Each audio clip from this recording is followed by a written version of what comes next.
Welcome to the Put On Waivers Media Group, home of the Put On Raiders podcast and the Student Body Right podcast. This is your place for the best breakdowns and the best insight for those who fight on and bleed silver and black. Now, here are your hosts, Dwayne Douglas and Ryan Holmes. And welcome everybody to the glorious episode of the Student Body Right USC podcast. I'm your host, Dwayne Douglas, along with my coach B, coming in here talking a little bit USC football here as far as, you know, just a thrilling game, 43-41. A bunch of overtimes. I just got I'm like, my voice is like literally, I don't know if I have any voice left.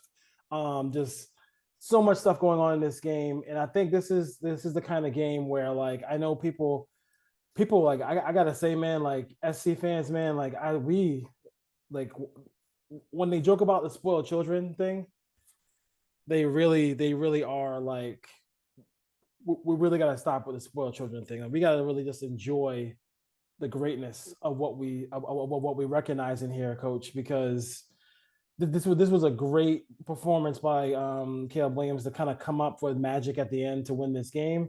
And then, like, I understand like what happened in the game. They had a great game plan. You got to give, you're a defensive guy, you got to give the Wildcats credit. But at the end, Caleb was just magical.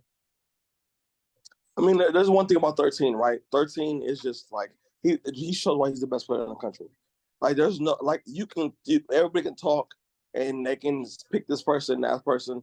But 13 is the best player in the country. And it's not a question. Why? Because he didn't have his best passing game, right? But he still picked up 3 tubs on the ground, right? So the way I look at it is, I'm saying, like, can he will us to win? When the defense, the one thing I always say about this, right?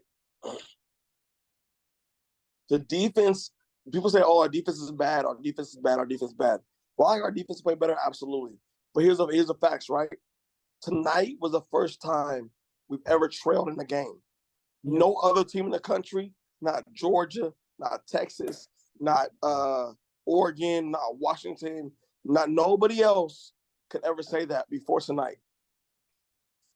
So when I look at that, I'm saying, if our defense is so bad, we should be trailing. And as your voice is going, bro, my voice is going too. My voice is going too. Because I promise you, I'm looking at things, and again, what we talked about last week, right? Why is Alex running man on the goal line? Why is what's his face? Who's 27? Now I'm like forgetting his name. Bryson Shaw is always on the other team's best receiver. What I said last week, though, right? I have no idea what's going on with that. That's the weirdest thing ever. I'm not sure, like, if he thinks like he's gonna put like a Superman cape on or something, but he is a backup player. Get Mad Max. Max was available tonight. Get him on the field and let him play because he's more of a coverage guy, right? Bryson wants to stick his nose in there and get in there, right? But we had, at a certain point, we had Mason on their slot receiver, Cowling, and Cowling can play. Yeah. Like, we have to stop playing like there's not a transfer portal in place. You know what I mean? Like, there's a transfer portal in place for a reason. And the transfer portal says they're gonna get Justin Flo is still a guy. Justin Flo can still play. Yeah. Let's not act like he can't. He transferred for Oregon for a reason. The kid can play. He's another LA kid. We have to.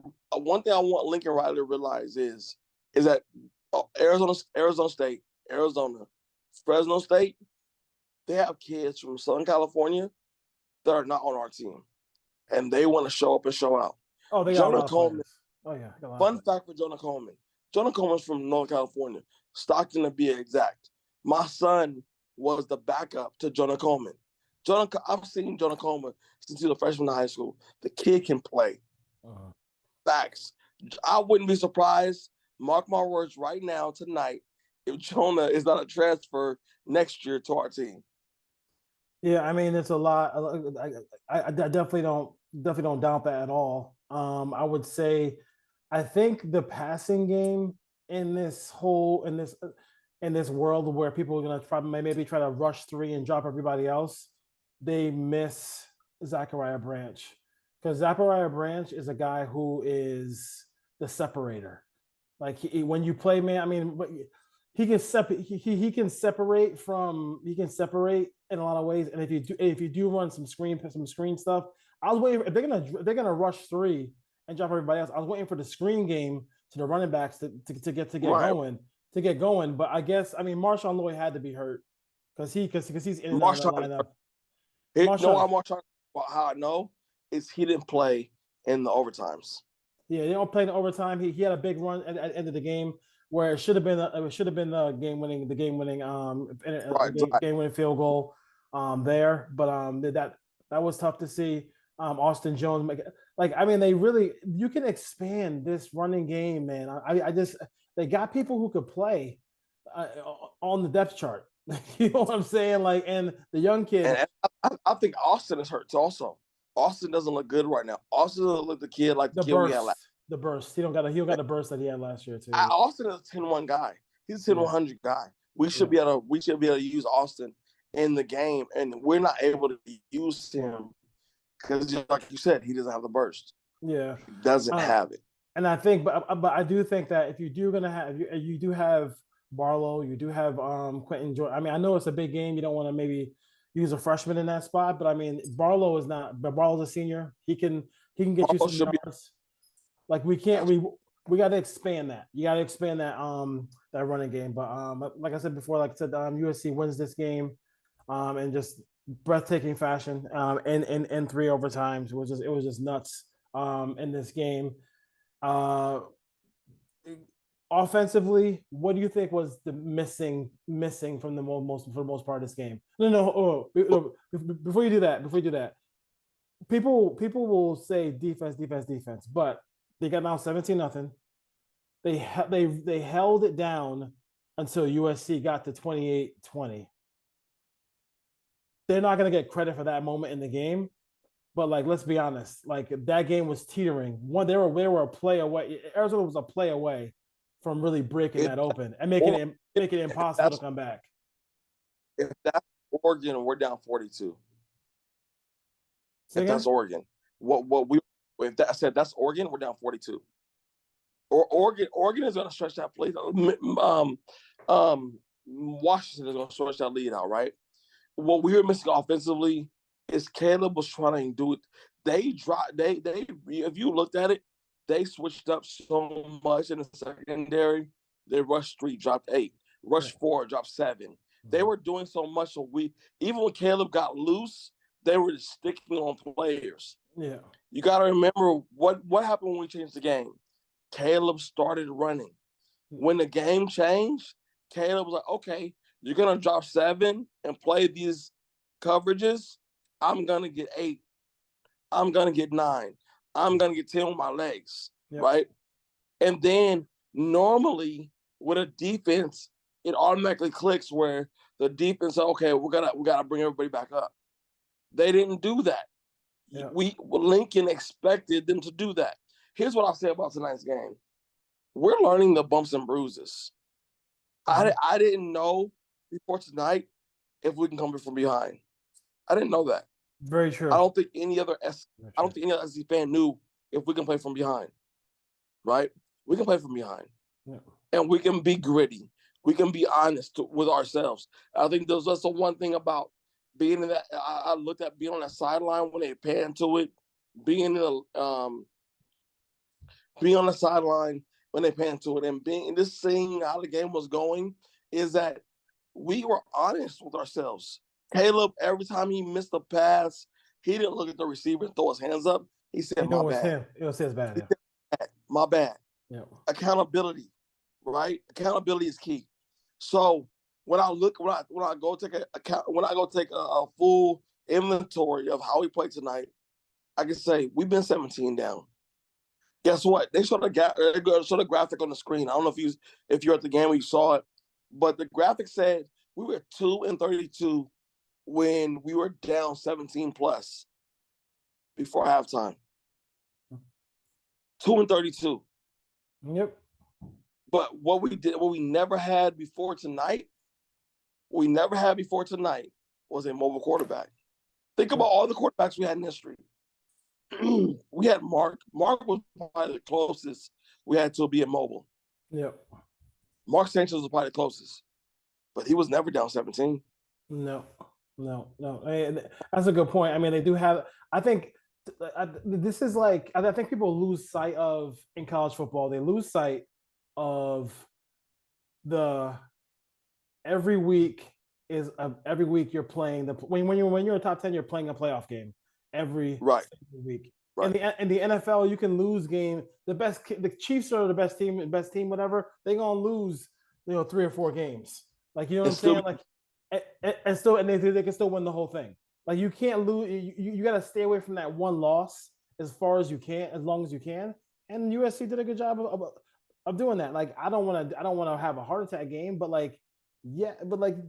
sometimes you got to have that game. Like, they got Notre Dame got challenged today. They couldn't answer the bell. They got punched in the face. They got punched in the face, and they couldn't answer the bell. Like, I mean, I think this game makes us. I don't know how you feel about it, but this game I think makes us more dangerous because this is probably the worst we could possibly play, and they still find a way to win the game. You got to remember, Caleb. Think about the first half, right? Caleb's 4 for 10 for less than 100 yards. Yeah, that's Caleb Williams. People don't really grasp this, right? Caleb Williams, the Heisman Trophy winner, against Arizona, who's lowly old Arizona, unless you follow SC football, is 4 for 10 for 92 yards in the 30 minutes of football. Yeah. How? Yeah. How was that? Yeah. Right? Scoreless in the first quarter. Scoreless in the first quarter. Right. No points in the first time all year we didn't score on our first drive. Yeah.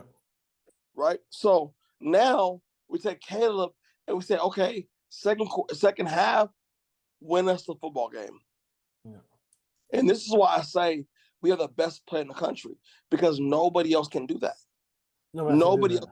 You can put the game on his back and say, "Sir, I need you to win the football game." Yeah, you're right. USC did exactly that in this game. I know all week we're gonna hear fire Grinch. We're gonna hear all this stuff about the defense. People tweet about it. It is what it is. I mean, I'm not gonna keep, but I do think, like I said, and you said it as well. Can they play from behind? They checked out that box. They also they also checked off a box where there was I'm telling you, there was a moment in this game where you almost said, hey, like, this is just not going to be our night. We're going to go down. We basically got to run the table to win the title. Not only did they fight back, but the defense did hold them. I'm not telling you this is a great defense. I don't like the calls that I see a lot of the time. I'm not the 2-point conversions, all stuff like that, the 4th down play, they were in the same play. Like, that just drives me crazy. But there was a portion in the game, we can't act like it wasn't, where they got stops throughout this game to help bring USC back in the ballgame. Well, you look at it like this, though, right? They scored what, 17 or 20 at halftime? Yeah. And we're holding 28 to overtime. That's not on defense. That's not on defense. Tonight was on the offense. Well, here's the thing, though. It's been 2 weeks we've been on offense. Colorado is on offense. Second half, you got to remember how much score at halftime against Colorado. We were up 40. When they scored, it was 48-14. Halftime? No, not halftime. But I mean, I'm thinking the third. No, I'm looking at halftime. I think it was 34-7 halftime. 34-14. Sorry, 34-14 halftime. Yeah. We ended the game with 48 points. That's on our offense. I do think, though, I think 48 points, you should be able to breathe easy. But I do think they should have run the football. So here's why I disagree with you. We can't breathe easy at 48 points. We have the best offense in the country. right? No, We've I averaged agree. more than 50 points a game. We can't breathe easy because of the execution woes of our defense. We have young corners. Here's what people don't realize is I love Caleb. I think Caleb Bullock is going to be the first safety off the draft next season. And a lot of scouts think he's going to play. They think he's going to play corner in the NFL because they want to play corner. But I'm just telling you, people who say they can play corner. But I mean, either way, he's going to be a good player. No, he'll be a nickel safety because he can play in space. Yeah, and he understands space, right? He'll be a nickel safety, but he won't be a corner because he doesn't have speed. And he doesn't speed on this level. What makes you think he has speed on the next level? I'm just telling you. I'm telling people telling me. I think that I agree with you. I agree with you 100% on that one. As far as that goes. But there is injuries. There are injuries in this secondary now because Christian Roland Wallace after that, after one of the plays in I think the third, fourth quarter, he went out. Then I think what's his name? 16 came in. Prophet came in. Yeah. So once I saw that play, I was like, somebody explain to me where Damani was tonight. He was hurt. I mean, Damani's hurt. Damani's hurt. Damani has. Say again? Damani has to play. He's the only corner that can shut down half of the field in man coverage. That's why it surprised me they were playing man in the breast. That's what surprised me. Yeah, that's what surprised me. Yeah, he baffles me. He baffles me too. But again, like you were saying, though, you're 100% right. It's not on the tonight and on the defense. If we're going into the half, 2014?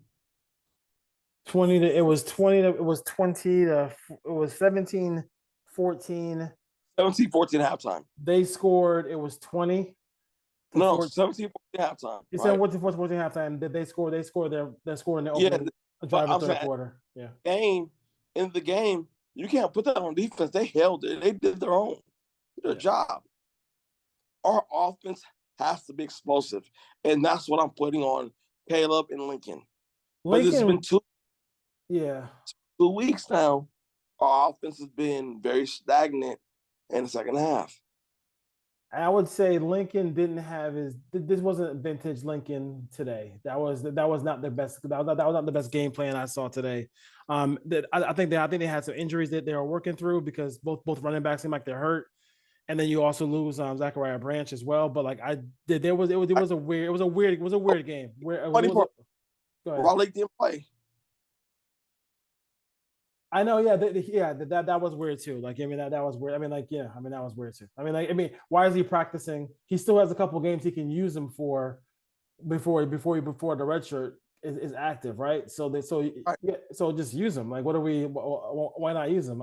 Unless the kids he actually practiced this week and was dancing with Zachariah Branch. So like, I figured that he would have a little bit of he'd have been a perfect guy to have the screen passes for when they drop 8. Easy. Easy.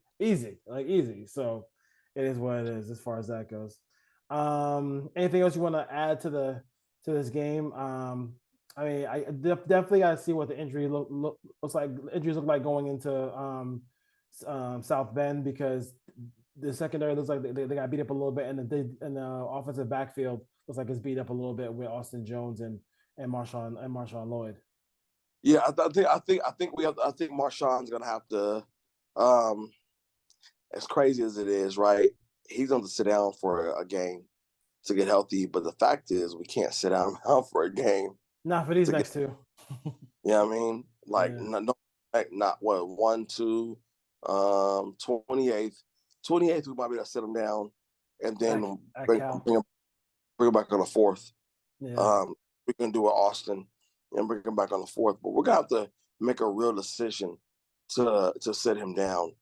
Because to get him healthy for that stretch, for that Washington-Oregon stretch, especially Washington. But like, here's the thing, though. I'm be honest with you, bro. I'm not mad wholeheartedly at our defense. I'm not. Because as much as people say, oh, the defense and Grinch and that, yes, I would rather not have Grinch because I feel like our defense played better. But at the end of the day, I don't think Grinch was that bad. I think the execution was bad. I don't like some things I don't like the playing man coverage and the I told you last week. Yeah. But why are we putting coverage in this red zone? The crossers, the in and out routes, the whip routes, all that kind of Texas routes, all those routes kills us in those areas. We saw Shane Lee, which we both talked about last week. Shane Lee got in the red zone, and he played well. And he actually he helped stop the run when they did stop the run. I mean, for the most part, they got ran on a lot in this ball game by Jonah Coleman. He had almost put up a $150 on it, and they get 42 along a 42 yards on that play. So I mean, listen, I mean they also up down 17-0. They also got the INT. Put them in the red zone to do that as well too. And the offense, I mean, amazingly, I mean, I don't think they had Caleb did have one fumble he lost today. So he had one fumble that he lost today. So yep, so that's it. I mean, USC wins the game 43, and they stay alive, man. It's about survival. Whenever Alabama survives, whenever Georgia survives, they get hats off to them. But if USC survives, it's always the end of it. It's always like it doesn't. People look at it in a whole different light. So, but yeah, defensively, we'll see what happens in South Bend. Now it gets serious. So you don't get a break now. You don't get a break now. You don't get a break now. So, and Cal's a pretty good football team, so we're not gonna get a break. Cal put up some points today, and against a really good defense. And remember, Justin Wilcox was with us as our DC. So Justin is a good defense coordinator. They're scrappy. He has his class in. So it's going to get real interesting. All right, Coach B. Thank you, man. All right. Take care. Yes, sir.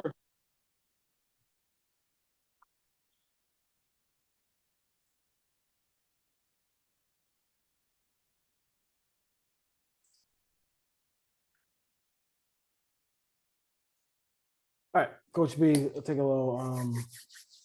Thank you for joining us on the Student Body Right USC podcast. I do think this is not a. I know people are just going to just hammer Grinch, hammer the defense all week. College football is a continuous, nonstop, pressure-filled playoff push every single week, and it's going to be very difficult to get through that. And USC got through one of the hardest tests. I think we talked about it with him too, as well as I didn't know if they can play.